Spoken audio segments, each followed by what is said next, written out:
Good morning, everybody, and welcome to Sober School, where you can always find experience, strength, and hope. My name is Drew. I'm an alcoholic through and through, and I'm thankful for that, and I'll explain why in just a minute. We want to welcome you to this platform here today, regardless of what your addiction may be. You are absolutely welcome here. We support all pathways, your pathway to recovery, and whichever pathway it is that you choose, well, we're here to help, and we definitely want to make sure that it works for you.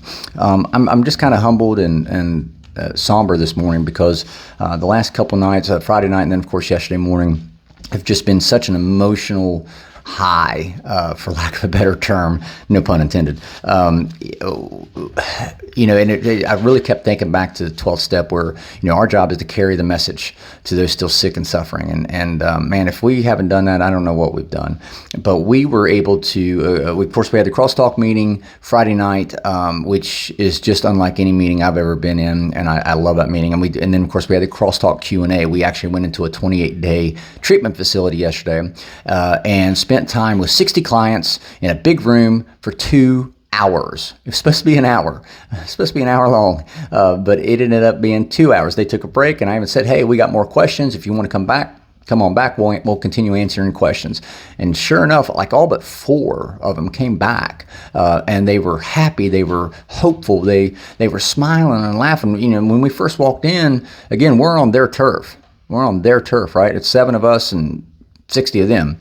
They were probably just thinking, what the hell, they didn't know what to expect. We didn't know what to expect. That's for damn sure. And we opened it up and we just started, and next thing you know, we saw hopelessness turn into happiness. We saw people smiling and laughing and cutting up.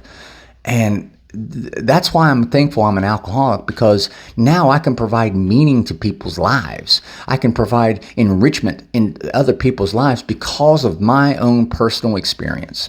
That's why I'm glad I'm an alcoholic. See, I remember whenever I was drinking, I remember thinking, I just want to be, I want to provide something meaningful to somebody. I remember feeling that way, that I wasn't, my life didn't mean anything to anybody. And so I would try to, make people happy. And of course it was all fake. I just wanted to make them happy so they would turn around and make me happy about me. Right? Because I wasn't happy with me. I hated who I had become. I hated who I was. And so I was trying to find meaning in the bottom of a bottle. And I never found it. I never found it. And I remember thinking whenever I was drinking, I'm just never going to be able to quit. I'm never, even if I wanted to, I can't. I can't physically quit. The cravings, the mental obsession, and all that. And that's why the doctor's opinion really hit home to me when I first read the big book. I remember thinking that I could never imagine myself without the ability to take a drink, never being able to drink again. Who has the right to tell me that I can't drink again? Well, that's bullshit. I have the right to drink again. Now, though, I have the choice to not drink. And I remember thinking, I don't even have the choice into not drinking.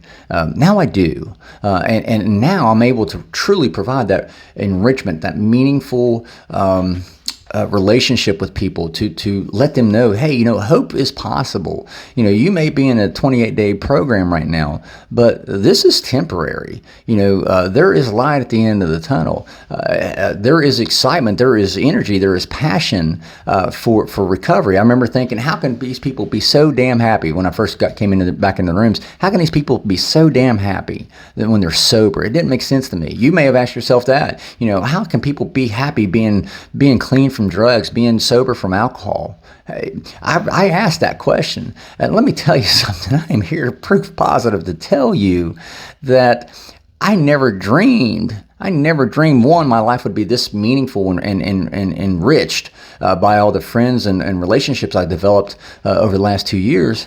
But 2, it's exciting as shit. I never know what we're getting into. And if you think recovery is boring, if you think sobriety is boring, mark your fucking calendar, make your plans, book your hotel room, get your ass down here.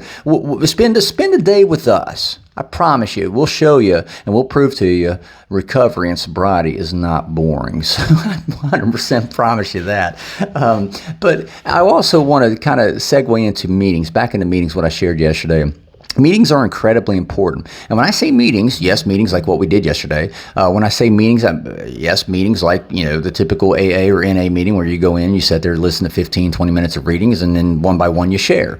Absolutely. But meetings also with your sponsor, one-on-one with your sponsor, with your friends. Great example, after the Crosstalk Q&A, the Crash Course Q&A yesterday, we split and we ended up going to the Cracker Barrel.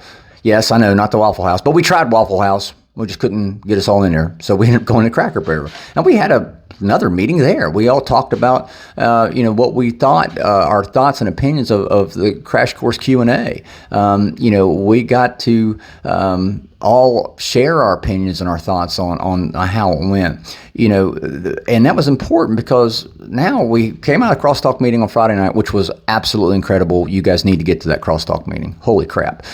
We go into the Q&A yesterday morning, and then we had a meeting at the Cracker Barrel, of all places. That's important for me. I've said it 1,000 times.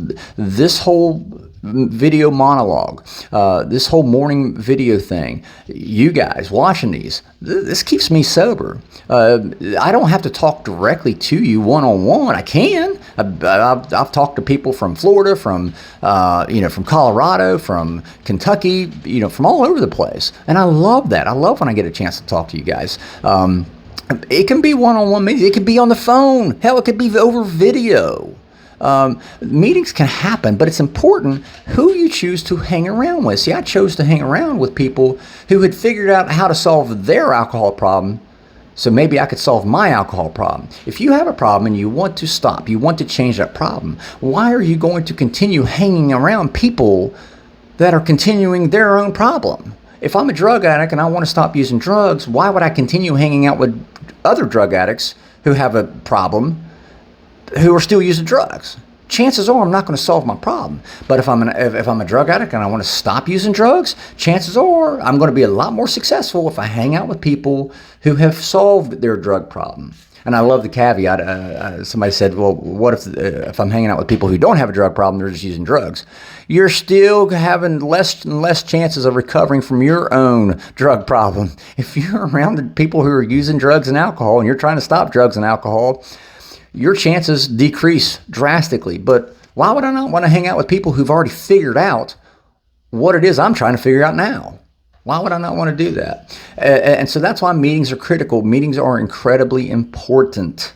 I'm hanging out with people who've already solved their problem. Maybe they can show me how to solve my own through suggestions and through words. And so I want to encourage you today, pay attention to what you're paying attention to.